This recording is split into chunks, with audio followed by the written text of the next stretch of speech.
A small smile made its way to your lips as the grass wet with dewdrops brushed against your ankles. You took a few steps into your garden, making your way towards the fluffy lettuce with a carrot in hand. It was a normal routine at this point. You had not long ago noticed that an animal had been munching on your crops, but when you came face to face with the culprit, your eyes melted. Since then, you had a little bunny friend. "Sweetpea?" you whispered, slowly getting down onto your knees and looking around. A soft thumping filled your ears as you patted the ground in response. "Come here, baby." A green bunny poked its head out of the grass and hopped over to you excitedly. You opened your arms in time to catch the small bunny and cradle him. "Good morning, aren't we excited?" You offered the carrot to the bunny, to which he gladly accepted, foot thumping against the hand that held the carrot for him. You laughed and let it go. The bunny was incredibly intelligent from what you could tell, but he was still so young, seeing as he was incredibly trusting and acted like you were his caretaker, which in case you probably were. "Did you get into any trouble today, Sweetpea?" You had also taken it upon yourself to name the small green rabbit Sweetpea. His ears perked up and he tilted his head. You smiled and rubbed the top of his head. When your small friend let go of the carrot, you took it back. It had been a long enough routine for him to know not to eat the whole thing at once. He hopped back onto the ground, immediately running into the grass and rolling about. "Got the zoomies, huh, Sweetpea?" The small bunny's ears perked up out of the grass before he bolted at you, hopping onto your lap and nestling into your leg. You lifted him up and shifted so you were lying down before allowing him to curl up under your neck as you stared up at the clouds. This was also an everyday occurrence. You enjoyed resting in the peaceful nature with your bouncy friend. For hours you would rest, play, and even eat together. Sometimes you'd talk to him.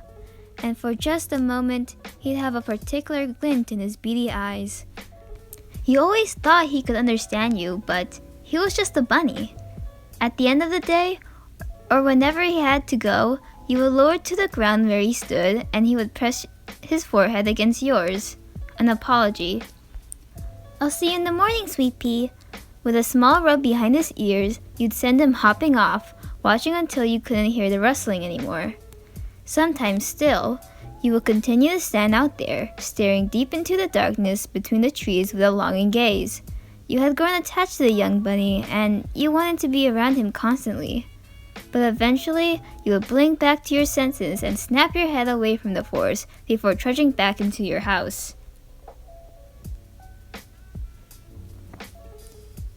In the middle of the night, you were snapped out of your studies by a loud thump against your roof. You pushed your chair away from your desk as you heard the sound of scratching before another thump resonated from your porch area.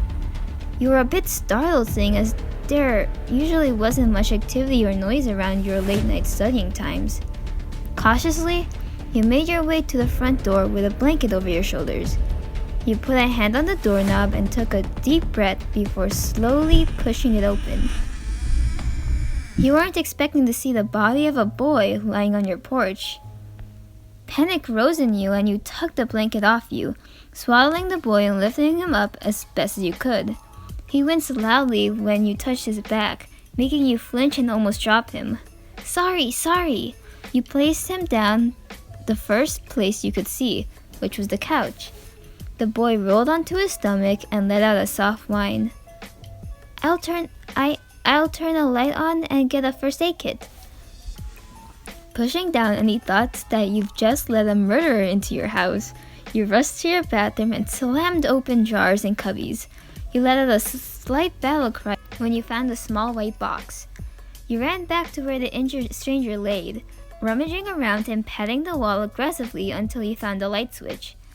You sighed happily when you heard the familiar click before the light slowly flickered on. There, I got the words practically caught in your throat as you saw the green fluffy tail sticking up attentively along with a naked bump. Ignoring the flush that spread your cheeks, you hopped over and tucked the blanket up over the stranger's hips. Now that you are closer, you are able to see the pair of floppy bunny ears as well, that drifted over one arm of the couch and the boy's face. Before you could even think of what you were doing, you got down on your knees and patted the floor a few times. His leg weakly began to kick. You stood up straight and tried to focus your attention on the serious matter at hand. 3 gashes stretched over the boy's back, luckily not too deep but still dribbling with blood. By his soft panting and sweating, you could assume it was more exhaustion than anything else. You opened the first aid kit and began to use what you could to clean the wounds. He'd occasionally flinch and whine but allowed you to do your thing. You put a few large bandages on him before stepping back, waiting for some sort of response. Slowly, he sat up, making sure to keep the blanket around his wrist. His eyes slowly flustered open and his ears flicked away from his face. You could recognize that glint in those eyes any day. Sweetpea? The boy's fluffy ears raised up in response to the name. Guardian? Oh, you probably don't want to be called that. Sorry. His voice was soft and a bit squeaky as he fumbled for the right words to say. You really are that little bunny, aren't you? You stepped forward a bit, glancing up at the floppy green ears curiously. Slowly, the boy nodded. My name is Midoriya, but I don't mind being called Sweetpea. His ears tilted down slightly as a flush came over his freckled cheeks. God, he was even cuter now.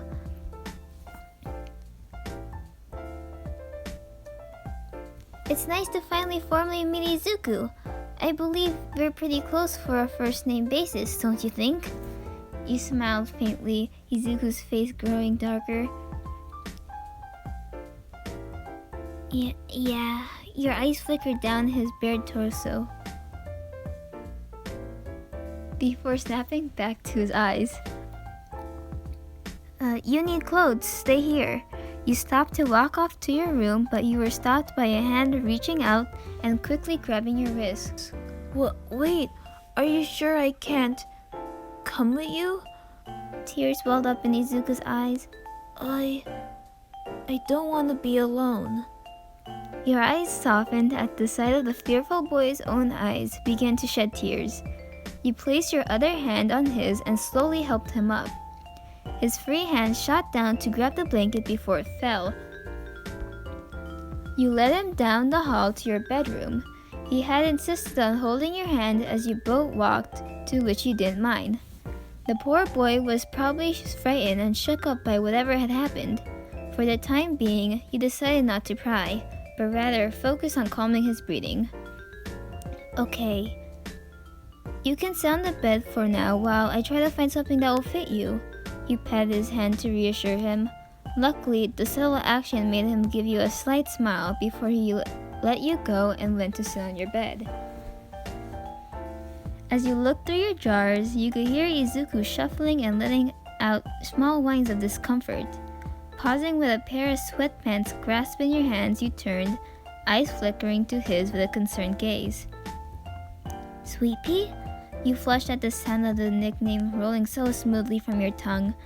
You were unsure of why it was so different now to say that name. Sure, he was human now, but he was still the bunny you knew and loved. What's the matter, baby? That both had you tense up and flush even more.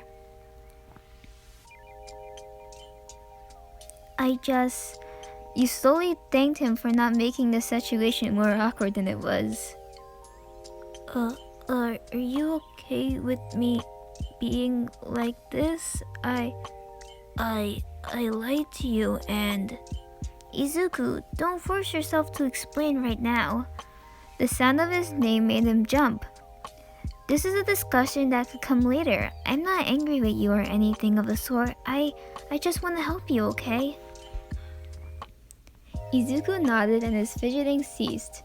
You offered him the pair of sweatpants and asked him to try them on. You turned back towards your open drawers, doing your best not to listen to the sound of the blanket dropping to the floor.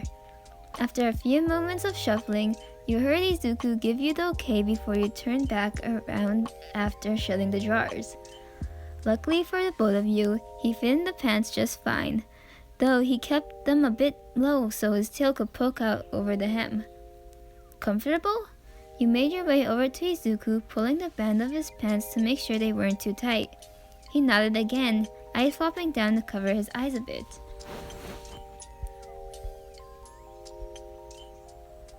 You sat down on your bed and patted the space beside him, smiling when he took a seat beside you. You slowly reached out and placed a hand on his shoulder. Surprisingly, he leaned into your touch. His eyes fluttered shut and his shoulders drooped. Fight or flight instincts finally began to wear off. If you're comfortable now, I'm ready to listen. You opened your arms, offering a hug to the shy bunny. He was quick to accept, nestling his head underneath your chin as usual. You began to rub the top of his head, soothing him when you heard him sniffle. He explained to you that on an errand to collect some things for a den, a bird has managed to swoop him up. He was so scared, but when he saw the roof of your house, he began to thrash about, deciding to use what energy he had to shift into his human form. He also admitted that he was a shapeshifter, but decided to live as a bunny since it was easier. With a slight flush to his cheeks, he also admitted that as a bunny, he could see you. He had grown fond of you, and he was afraid you would judge him for being a shapeshifter and possibly even leave due to him lying.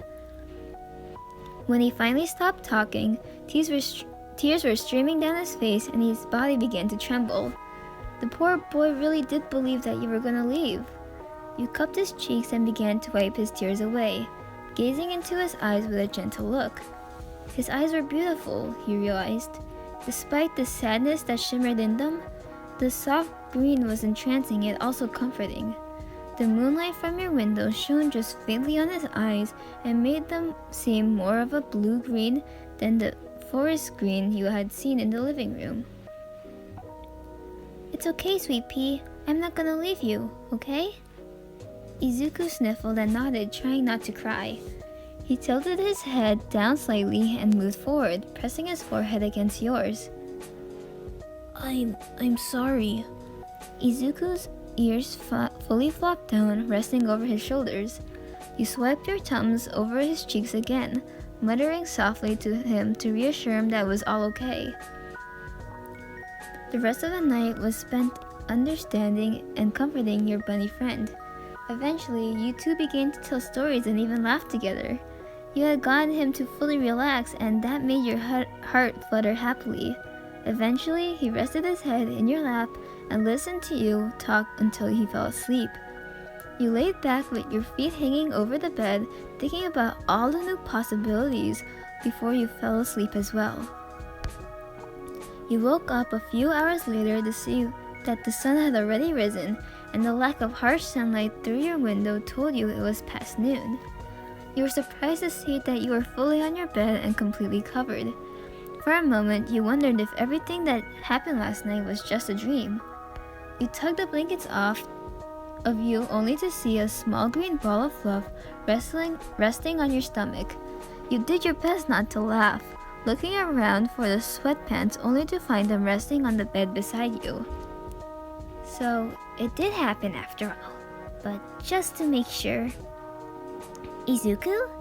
You rubbed behind one of his ears, then quickly stood attentive at his name and his head lifted. Good morning, Izuku! Izuku hopped up onto your chest and licked your cheek lightly before hopping down onto the bed and wriggling into the pants. Not a moment later, a human Izuku sat beside you. Good morning, listener. Your eyebrows raised slightly when you heard your name. Letting out a soft hum, you asked a question you had forgotten about last night. You called me Guardian last night. Why is that? Izuku rubbed the back of his neck. A flush already began to spread over his features. You've taken care of me, so I only thought it was appropriate, but if you don't mind me calling you a listener, I'd like to do that instead. I don't mind, Sweetpea. Izuku squeaked and his ears flopped over his face again. You let out a sigh through your nose as you smiled. You didn't realize how adorable Izuku was when he got flustered. Then your eyes widened. Your face paled slightly when you realized that the bubbly feelings you had were a bit more serious than you thought. Just yesterday, this boy was a small bunny.